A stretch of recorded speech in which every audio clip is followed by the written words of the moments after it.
Hey traders, Raghee here, and in this recap video I'm going to cover some energy markets. Just a quick heads up though, tomorrow we do have a number of major events on the economic calendar.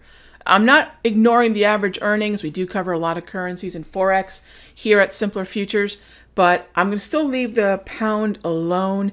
So that means I'm focused on the Bank of Canada, the overnight rate, the rate statement, the policy report, as well as the presser that comes about an hour and 15 minutes later. We have crude oil inventories as well. We're going to talk about that in a moment. And then we have day one of 2 days of Janet Yellen's Humphrey Hawkins testimony. Major impact on the dollar. We're going to watch the Fed Fund futures and expectations for rate hikes throughout the remainder of 2017 as the market parses every line every word she says, every sentence, right? So we get 2 days of those shenanigans starting tomorrow at 10 a.m. Eastern. But what I want to talk about here today is the way in which the API numbers affected crude oil and a number of ways that I'm playing crude oil. We'll also talk about our open natty gas winner and what this big blue candle, this up candle, means to us. So first of all, let's talk about my favorite way for trading crude right now. It has nothing to do with futures. You might say, wait a minute, Rog, I thought this is a futures site. And I thought you do a little currencies, but what are you talking about? Bringing up an ETF? Yes, I'm bringing up an ETF because it happens to be the best way to play the narrative that's happening right now in crude oil. And that is shorting the ETF that contains the stocks that use crude to key off of, right? The OIH, the oil services. I'm also looking at the XOP. So you might say, well, Rog, you tell me to trade ETFs in lieu of crude? Yeah, that's pretty much what I'm telling you. This trend has been more predictable. It's been steadier. It's been lower risk, and it's just flat out been working better than the shenanigans happening in crude. Remember, OPEC is up to its old bag of tricks. What are they trying to do now? They're trying to include some other countries into the cartel, the OPEC, which is a cartel. They're trying to include them so that they can cap the limits on their production. They know the only way to convince the market to stop sending crude oil to lower lows is by convincing the market that they will go deeper into production cuts and hold these cuts for longer. That means at this point, they really can't continue to pressure the countries that have already cut. They need to get new countries into the fold and get them to cut, right? Because we have OPEC and non-OPEC cooperation. I think now the conversation is about Nigeria and Libya. It doesn't matter the countries, quite frankly, gang. Can they get other countries to commit to deeper production cuts for longer? That's the story here. Okay. Now, crude oil headed up higher because the API numbers came out and kind of foreshadowed tomorrow's EIA, and it's indicating there could be a higher than expected drawdown.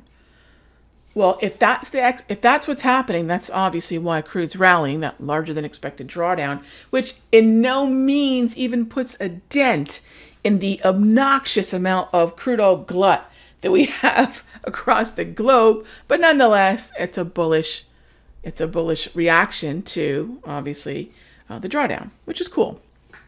Well, here's the thing: if you want to take advantage of a move like this, don't pick a top. And I'm not looking to play the volatility. If this move had hypothetically taken me up to this area here, around 47, I probably would have sold it because it's not the move that I'm trading. It's where the move landed me, right? So let's talk about natty gas because we had a dramatic move in natty gas.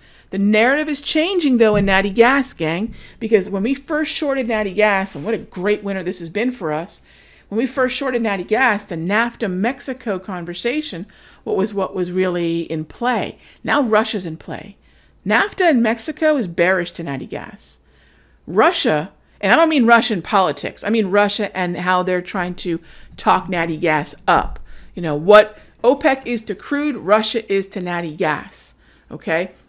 So they're trying to begin discussions about how bad fracking is, and I'm not going to get into that. But what I am going to tell you is if you see Russia dominate the conversation about natty gas, that is, in fact, bullish.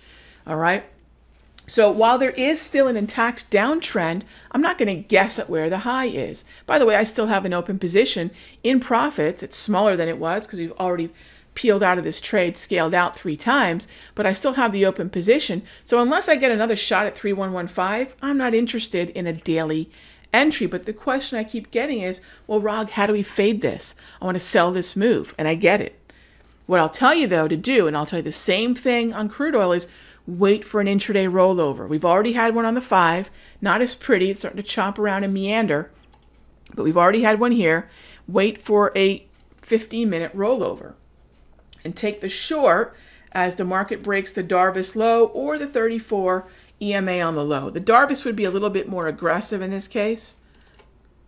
In this area here, the 34 EMA low more conservative, but either one, make sure that a negative 100 reading of the CCI or greater, negative 100, negative 101, and so forth, make sure that's accompanying the break, and just go ahead and take a momentum short. Let support break and let that be the reason you take the short, rather than guessing at where the ceiling might be, rather than taking an exhaustive entry. Okay, so there's 2 markets that I'm watching right now, how I would suggest you trade them, why they're in the spotlight, the underlying narrative. Yes, we have to master and understand the psychology of the market, the way the price action responds, and the economic events that heighten the psychology in the market.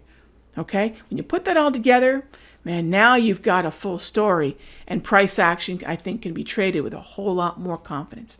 Okay, gang, I'll see you in the next update.